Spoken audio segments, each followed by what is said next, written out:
भारत एक बार फिर ट्रांसफॉर्मेशन के दौर से गुजर रहा है और माननीय प्रधानमंत्री नरेंद्र मोदी जी जो हमेशा कहते हैं कि विरासत भी और विकास भी। आप कल्पना करके देखिए कि 200 फीट की ऊंचाई पर उस समय में 80 टन पत्थर को किस तरह से ऊपर ले जाया गया होगा। स्वतंत्रता के बाद भी कहीं ना कहीं हमारे जो महान राजा थे, स्पेशली जो पिछले 1000-1500 साल में, उन्हें हमारे हिस्ट्री टेक्स्ट बुक्स में भुला दिया गया। देश के बहुत सारे लोग होंगे जो राजराजा चोला या राजेंद्र चोला या चोला साम्राज्य के चोला डायनेस्टी के इतिहास को नहीं जानते होंगे। नमस्कार, मेरा नाम अमीश त्रिपाठी है और हम हैं कावेरी नदी के दहाना पर, द डेल्टा ऑफ कावेरी अम्मा। 1000 साल पहले ये केंद्र था चोला साम्राज्य का और हमारे साथ हैं भारत के संस्कृति और पर्यटन मंत्री शेखावत जी। शेखावत जी नमस्कार। अमीश जी, बहुत सारा धन्यवाद। क्या सौभाग्य मिला है कि इस जगह पे भेंट हो रही है आपसे। बहुत अद्भुत है और मैं ये मानता हूँ कि ये भारत के सांस्कृतिक उत्कर्ष का एक प्रामाणिक केंद्र है और यहाँ आपसे मिलना और आपसे बात करना निश्चित रूप से मेरे लिए बहुत सौभाग्य का विषय है। इस मंदिर का निर्माण राजराज चोला ने किया था, जिन्होंने चोल साम्राज्य को एक ऊंचाई तक ले गए और फिर उनके सुपुत्र राजेंद्र चोला जी जो गंगाईकोंडा चोलापुरम में उन्होंने अपनी राजधानी शिफ्ट कर दी थी, उनके 1000 वर्ष का एक एनिवर्सरी मना रहे हैं। 1000 साल पहले का वो सांस्कृतिक वैभव, सांस्कृतिक उत्कर्ष जो शायद भारत की भूमि के बहुत सारे लोगों और विश्व के पटल से कहीं लोगों की दृष्टि से ओझल हो गया था, वो एक बार फिर प्रधानमंत्री जी की यात्रा के साथ में देश के 140 करोड़ लोगों के और दुनिया भर के लोगों के भारत में हो रहे परिवर्तन को देख रहे हैं, उनके लिए निश्चित रूप से एक नए सिरे से आकर्षण का केंद्र बनने वाला है। ये भारतीय संस्कृति का जो उत्कर्ष, जो वैभव आज से 1000 साल पहले भी था। भारत जो उस समय भी एक था, श्रेष्ठ था और भारत की सीमाएं, जैसा आपने कहा कि राजेंद्र चोला के समय, राजराजा चोला के समय जिस तरह से विस्तृत हुई, सुदूर इंडोनेशिया तक, बाली, जावा, सुमात्रा, मलेशिया, श्रीलंका, ये सारे चोल राज्य के अधीन थे, लेकिन इतिहास के पन्नों में कहीं उनको शायद भुला दिया गया, वो खो गए। एक बार फिर माननीय प्रधानमंत्री जी की इस यात्रा के साथ में निश्चित रूप से ये उत्कर्ष, ये वैभव, ये भारत का इतिहास अब लोगों के सामने प्रकट होगा। बहुत सुंदर। उस ज़माने में ट्रेड में भी, आयात निर्यात में भी ये जगह, दक्षिण भारत, पूरा भारत, समस्त भारत दुनिया का केंद्र था। लेकिन निश्चित रूप से भारत हज़ारों सालों तक दुनिया का व्यापार, व्यवसाय और निर्माण इनका केंद्र रहा है। आज हम जिस जगह पे खड़े हैं, यदि ये कहा जाए कि 1000 वर्ष पूर्व इस प्रदेश की, इस क्षेत्र की महत्ता व्यापार व्यवसाय के रूप में, तकनीकी के क्षेत्र में, निर्माण के क्षेत्र में, आर्किटेक्चर के क्षेत्र में, कला और संस्कृति के क्षेत्र में यदि तुलना वर्तमान समय से की जाए, मुझे लगता है कि आज जो अमेरिका है वो उस समय का अमेरिका जो है ये चोल साम्राज्य था और ये उस समय सांस्कृतिक, व्यापारिक, व्यावसायिक उत्कर्ष पर था। वो स्वर्णिम युग था जब भारत विश्व के व्यापार का केंद्र हुआ करता था। ये आर्किटेक्चर में भी हम एक सुंदर उदाहरण को देख रहे हैं उस समय के वास्तुकला, वास्तुशास्त्र को। ये मंदिर इतना विशाल है लेकिन फिर भी इतनी फाइन आर्किटेक्चर है। आप ऊपर देखिए जो मूर्तियाँ जो बनाई गई हैं। 1000 साल पहले निर्मित यह मंदिर या उससे भी कुछ अधिक वर्षों पहले निर्मित यह मंदिर आज भी अपनी पूरी दिव्यता और भव्यता के साथ में खड़ा है। 1000 साल तक लगातार इस मंदिर ने सभी तरह के मौसम की प्रतिकूलताएं झेली होंगी, अनेक आक्रांताओं के रात जो है उस समय प्रहारों को सहा होगा, लेकिन उसके बावजूद भी आज इस भव्यता और दिव्यता के साथ में खड़ा है। आज ये 13 स्तरों पर, 13 खंडों पर बना हुआ मंदिर और मंदिर के शीर्ष पर 80 टन वज़न के 10 पत्थरों को मिला करके बनाया गया। आप कल्पना करके देखिए कि 200 फीट की ऊंचाई पर उस समय में 80 टन पत्थर को किस तरह से ऊपर ले जाया गया होगा और किस तरह से एक एक पत्थर पर जिस बारीकी के साथ में नक्काशी की गई है मुझे लगता है कि हर पत्थर सजीव होकर के यहाँ अपनी कहानी कहता हुआ बोलता है। उस समय का इतिहास, मंदिरों की महत्ता, और मंदिर केवल मात्र आस्था के केंद्र या जो है पूजा के केंद्र नहीं हुआ करते थे, मंदिर संस्कृति के केंद्र हुआ करते थे। मंदिर जो है एक बैंक के रूप में काम करता था, छोटे छोटे डोनेशंस लोगों को मिलते थे, वो उससे काम कर सकते थे। मंदिर व्यापार व्यवसाय का केंद्र होता था। तो मंदिर धार्मिक केंद्र के साथ साथ में सारी सामाजिक गतिविधियों के केंद्र में था। इन इंस्क्रिप्शंस पे लिखा हुआ तमिल में पढ़ा जा सकता है कि मंदिरों के संरक्षण के लिए इस मंदिर से होने वाली आय और इस मंदिर से अर्जित संपदा से क्षेत्र के अन्य मंदिरों को किस तरह से सहयोग प्रदान किया जाता था, किस तरह से गाँव के स्वराज्य को स्थापित करने के लिए, उसकी महत्ता को स्थापित करने के लिए किस तरह से इन मंदिर के माध्यम से गतिविधियों का संचालन होता था। मुझे लगता है कि हर पत्थर का अपना इतिहास है, हर पत्थर से अपना इतिहास की अपनी कहानी है, हर पत्थर अपनी कहानी कहता हुआ, कहानी सुनाता हुआ हम सबको दिखाई देता है। हर पत्थर एक कथाकार है। हर पत्थर एक कथाकार भी और एक पत्थर की कथा भी है। बिल्कुल, हमारी कोई आवश्यकता नहीं है। और मुझे लगता है हमारी आवश्यकता इस संदर्भ में है कि जो लोग इसको देखने से अभागे रह गए, जो यहाँ तक नहीं पहुँच पाए, हमारी बात सुन करके, हमारी बातचीत सुन करके जब वो यहाँ आए और आकर के इस भारत के इस वैभव को, भारत की इस पुरातात्विक संपत्ति को, संपदा को और भारत के अतीत को अनुभव करें, हमारी विरासत की महानता को अनुभव करें, ताकि ऐसे समय में जब भारत एक बार फिर बदलाव के दौर से है, ट्रांसफॉर्मेशन के दौर से गुजर रहा है, और माननीय प्रधानमंत्री नरेंद्र मोदी जी जो हमेशा कहते हैं कि विरासत भी और विकास भी अपने आप पर गर्व करते हुए विकसित होंगे, तो निश्चित रूप से हम अपनी कहानी को दुनिया के सामने बहुत बहुत गर्व के साथ में रख पाएंगे। ऐसे समय में जब भारत एक बार फिर बदलाव के दौर से है, ट्रांसफॉर्मेशन के दौर से गुजर रहा है, और माननीय प्रधानमंत्री नरेंद्र मोदी जी जो हमेशा कहते हैं कि विरासत भी और विकास भी। अंग्रेज़ों के शासन में तो ठीक है, लेकिन स्वतंत्रता के बाद भी कहीं ना कहीं हमारे जो महान राजा थे, स्पेशली जो पिछले 1000-1500 साल में, उन्हें हमारे हिस्ट्री टेक्स्ट बुक्स में भुला दिया गया। ज़्यादातर जो जोर था वो दिल्ली और खैबर के बीच में। मैं उसका महत्व समझता हूँ, दिल्ली का, मैं उसको नकार नहीं रहा हूँ दिल्ली के महत्व को, लेकिन दक्षिण भारत, पूर्वी भारत, पश्चिमी भारत, सेंट्रल भारत, राजा भोज, कहीं ना कहीं इन सबको थोड़ा दबा दिया गया।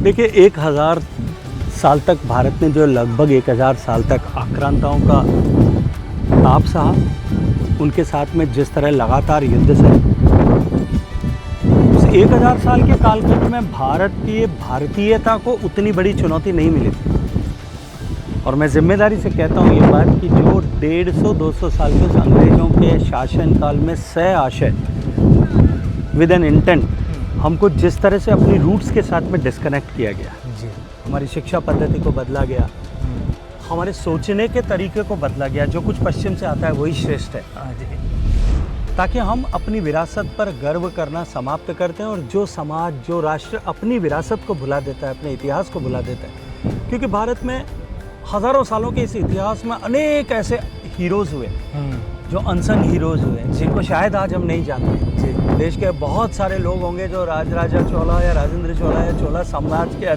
चोला डायनेस्टी के इतिहास को नहीं जानते होंगे, लेकिन जो एक बार जान जाता निश्चित रूप से इस पर गर्व करता, और इस गर्व से अभिभूत होकर के, इस गर्व से प्रेरणा प्राप्त करके वो शायद इस परंपरा को और आगे बढ़ाने के लिए, उत्कर्ष पर ले जाने के लिए काम करता है। ये सोचते हुए अंग्रेज़ों ने इस इतिहास से हमको विलग किया, हमको डिस्कनेक्ट किया। लेकिन दुर्भाग्य से आज़ादी के बाद में भी जिस तरह से परिवर्तन होना चाहिए था शायद नहीं हो पाया। लेकिन शायद इसी सब के लिए देश नरेंद्र मोदी जी का इंतज़ार कर रहा था, और नरेंद्र मोदी जी के आने के बाद जिस तरह से हमने विरासत के संरक्षण के लिए काम प्रारंभ किया, और साथ साथ में विरासत पर हमारे देश के लोग गर्व कर सकें इस दृष्टिकोण से, ताकि हम अपनी भाषाओं के साथ में जुड़ करके हम स्थानीय इतिहास को देख सकें।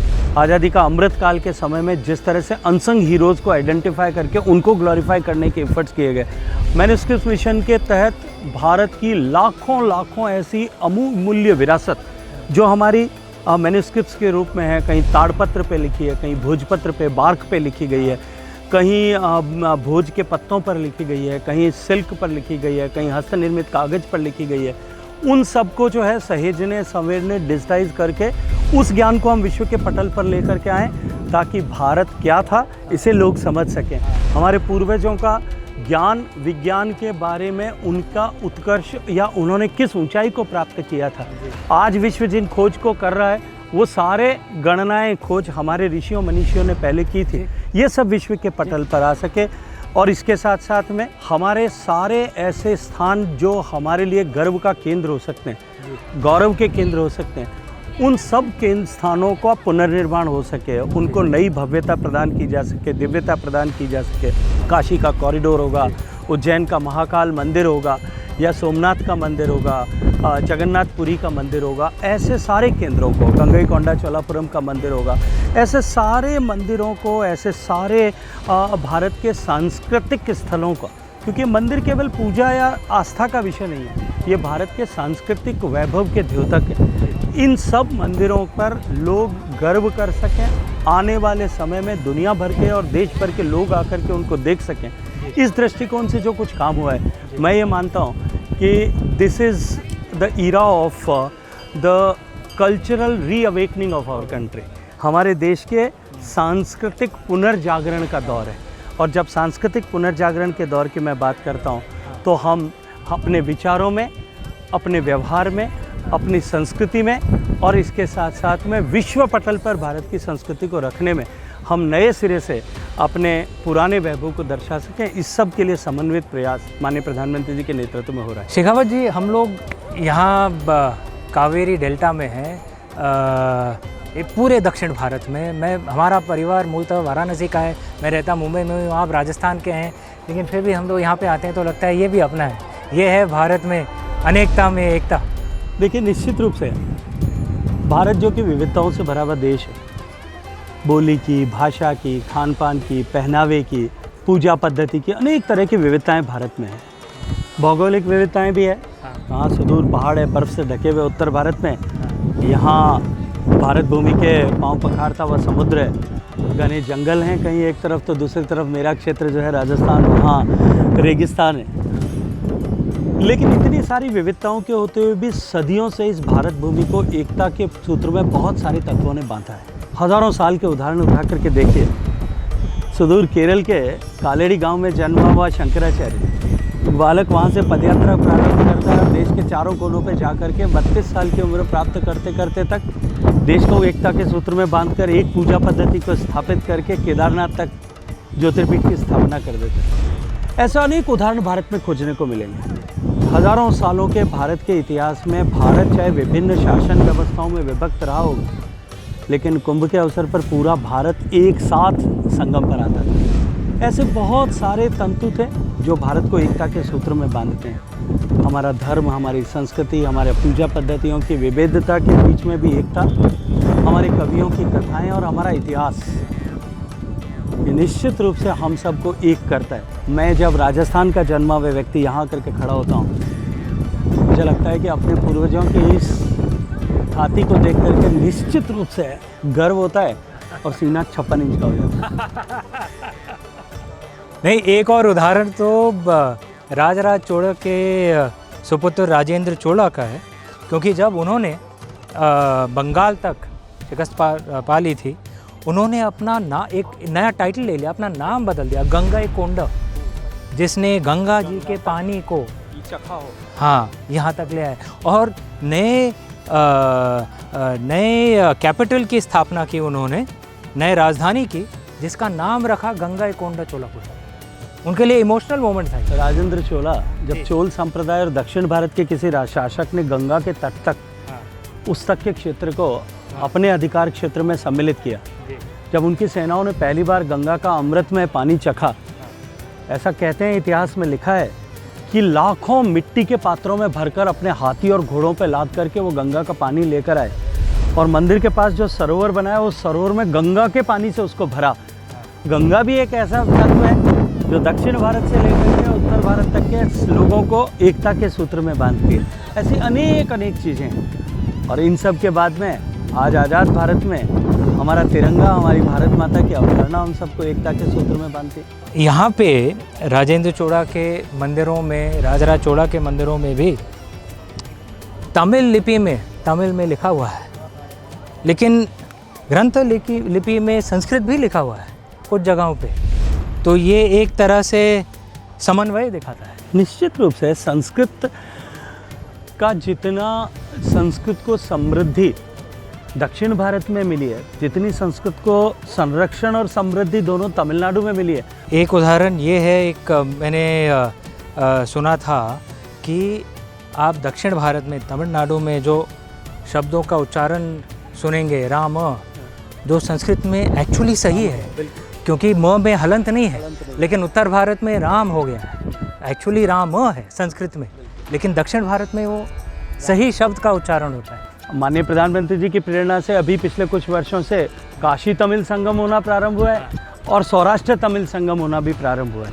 विभिन्न राज्यों के बीच में तमिलनाडु के इस तरह के पौराणिक संबंध किस तरह से भारत को एक करते थे, ये भी हम सबके सामने स्पष्ट करता है। नहीं, मैं भी एक पुस्तक लिख रहा हूँ, चोला टाइगर्स, जिसमें ये दर्शाया गया कि सोमनाथ जी पर महमूद गजनी ने प्रहार किया था।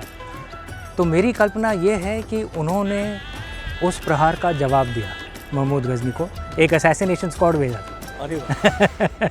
मुझे लगता है कि इतिहास में अगर ये बात एस्टैब्लिश हो जाती है तो निश्चित रूप से ये दक्षिण और उत्तर के बीच में जिन लोगों ने विभेद भरने की कोशिश की, अपनी राजनीतिक महत्वाकांक्षाओं के बीच में दूरियां बढ़ाने की कोशिश की है, उनको बहुत सारे जवाबों के साथ में एक और नया जवाब जो है आपके इस किताब से, आपके इस सोच से मिलने वाला है। जैसा मैंने आपको बताया था, तमिलनाडु में मेरा सौभाग्य था कि मैं पढ़ा लिखा यहाँ पे बचपन में।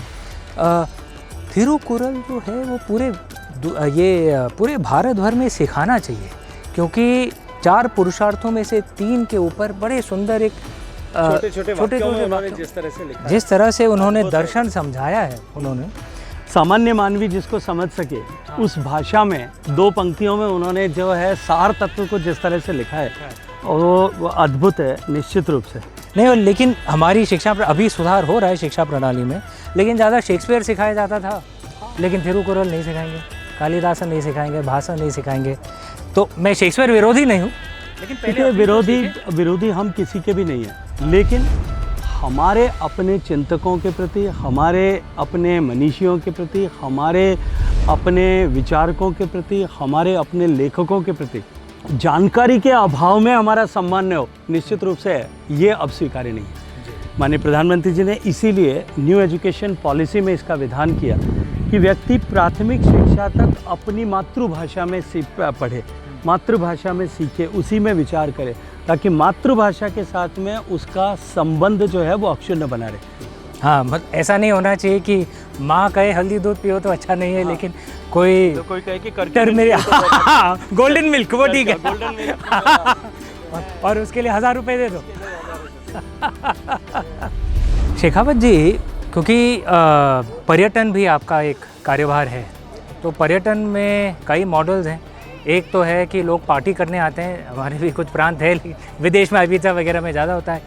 दूसरा है कि आस्था और इतिहास के लिए पर्यटन होता है।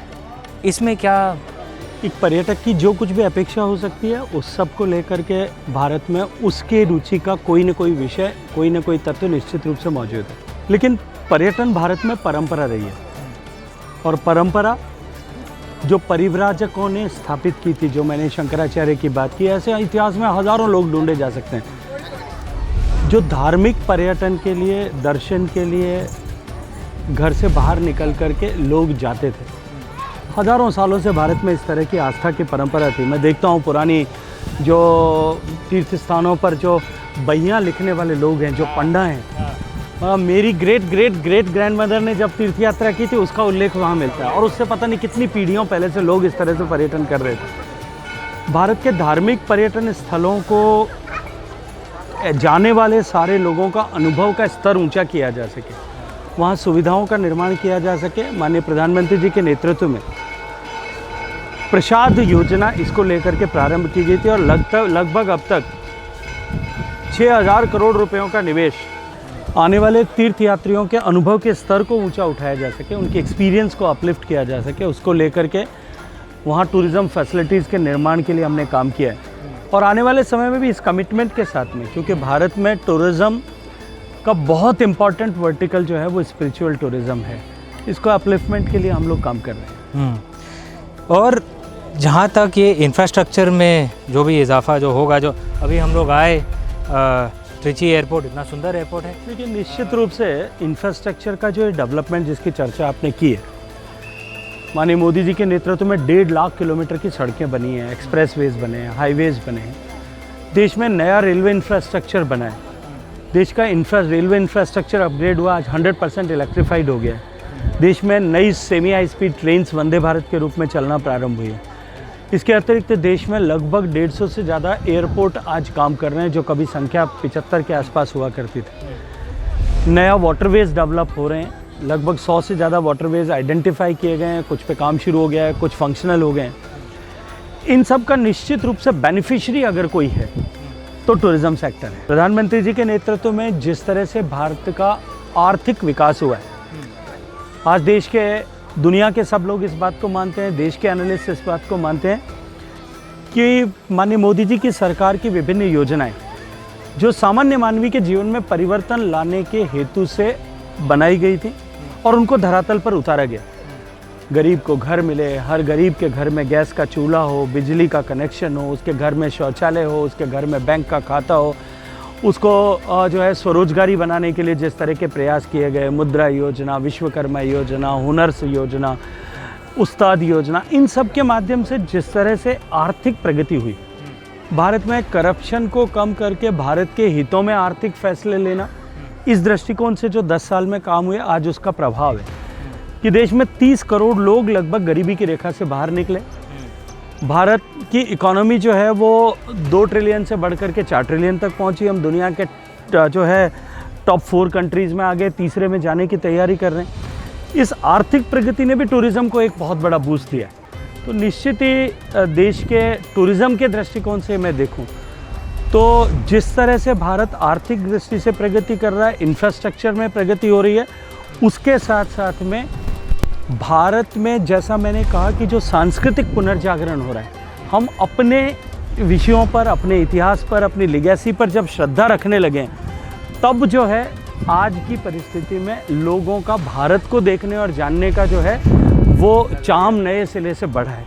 और शेखावत जी, एक और सवाल, क्योंकि ये उठ के आता था, हमारी जो प्राचीन जो इमारतें थीं, कई बार पुराने ज़माने में मेंटेनेंस ठीक से नहीं होता था, अगर होता भी था तो, और मुझे इतिहास में बहुत रुचि है, दुख होता था कई बार देखता हूँ कि अच्छी पुरानी इमारत है, वहाँ पे बाथरूम टाइल चिपका दिया गया है। पहले धनराशि नहीं थी, अभी तो धन की कमी नहीं है, लेकिन थोड़ी मैं देख रहा हूँ कई जगहों पर, मैं हम्पी गया था, वहाँ पे बहुत इम्प्रूवमेंट हुई है, सुधार हुआ है। इसके ऊपर क्या कदम उठा? जैसा मैंने कहा कि अपनी विरासत के प्रति गौरव का भाव, ये भाव न होने के कारण से देश में बहुत नुकसान हुआ। मैंने आपके साथ चर्चा में कहा कि आक्रांताओं ने जितना नुकसान नहीं किया था उतना अंग्रेज़ों के समय हुआ, और उससे ज़्यादा जब हम बदल सकते थे, हम बदलाव ला सकते थे, उस समय के पिछले आज़ादी के बाद के 40-50 सालों में हुआ। लेकिन माननीय मोदी जी का तो मंत्र है विरासत का संरक्षण और विकास, और विरासत का संरक्षण करते हुए हम विकास करने की दिशा में जब आगे बढ़ रहे हैं, ऐसी परिस्थिति में निश्चित रूप से जो है ये नज़रिया बदला है। आपने देखा होगा पिछले 10-11 साल के मोदी जी के कालखंड में आज जो है ऐसे संरक्षण के काम तो ASI के तहत चल ही रहे हैं, लेकिन हम अपनी इन धरोहरों को विश्व के पटल पर ला सकें, इस दृष्टिकोण से भी काम हो रहा है। आज अभी हाल ही में आपकी जानकारी में विषय आया होगा, 15 दिन पहले ही भारत की एक अमूल्य धरोहर हमारे मराठा राजाओं ने जिस तरह से अपनी समुद्री सीमा की रक्षा के लिए एक सीरीज़ ऑफ फोर्ट्स का निर्माण किया था, उस मराठा मिलिट्री लैंडस्केप को हमने यूनेस्को वर्ल्ड हेरिटेज में रजिस्टर कराया है। और ये 10 साल में 14वीं ऐसी असट थी जिसको हम रजिस्टर करा पाएँ। और इसके अतिरिक्त इन टेंजिबल एसेट्स के अतिरिक्त हमने जो है वर्ल्ड मेमोरी रजिस्टर में नाट्य शास्त्र को रजिस्टर कराया, हमने गीता को रजिस्टर कराया, और इस तरह से अनेक ग्रंथों को हमने उसमें सूचीबद्ध किया। इसके साथ साथ में अपनी इंटेंजिबल कल्चरल हेरिटेज को भी जो है प्रधानता के साथ में हमारी मेहंदी लगाने की जो है अंतर्देशीय परंपरा से लेकर के, और हमारे कुंभ के मेले से लेकर के, और हमारे जो है विभिन्न उत्सवों को हमने उसमें रजिस्टर कराने में कामयाबी प्राप्त की है।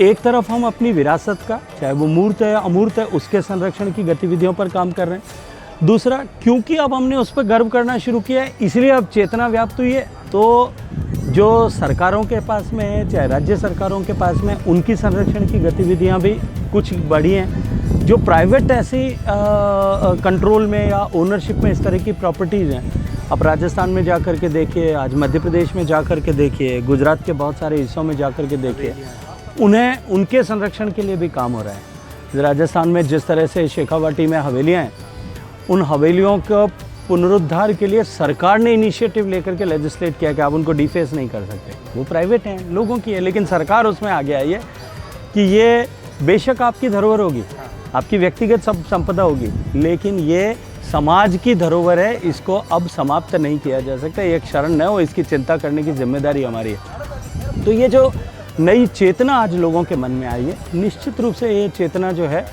आने वाले समय में हमारी इन धरोहरों के संरक्षण को और अधिक गति प्रदान करेगी। चोला के मंदिर में हैं, जो उन्होंने जो बनाया था, उनके जो सुपुत्र थे राजेंद्र चोला, उन्होंने एक ऐसे ही मंदिर की रचना की थी गंगाईकोंडा चोड़ापुरम में। लेकिन क्योंकि वो बेटे थे, क्योंकि ये बहुत ही विशाल मंदिर है, ऊंचा है, इस मंदिर से 5 फुट कम उन्होंने अपनी मंदिर बनाई कि मैं बेटा हूँ। देखिए, ये भारत का संस्कार है, ये है भारत का संस्कार है कि मैं अपने पिता से ऊंचा नहीं हो सकता।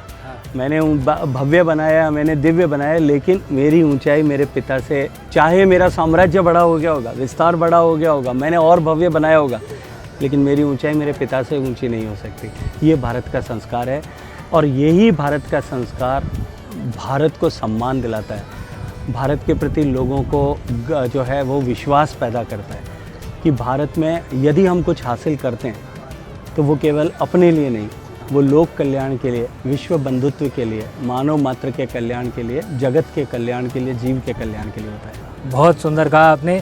अगर सम्राट राजेंद्र चोला से हम कुछ सीख सकते हैं कि पेड़ जितना भी विशाल होता है, जितना ज़्यादा फल होता है, उतना ही ज़्यादा झुकता है। यही हम राजेंद्र चोला से सीख सकते हैं। भारत माता की जय। भारत माता की। बहुत आनंद हुआ अमीश भाई आपसे बात करके, सुखद संयोग था, आपसे मिलना हुआ यहाँ और इस दिव्य स्थान पर, इस पवित्र स्थान से हम लोग बात कर पाए। बहुत सारा आपका अभिनंदन। Thank you.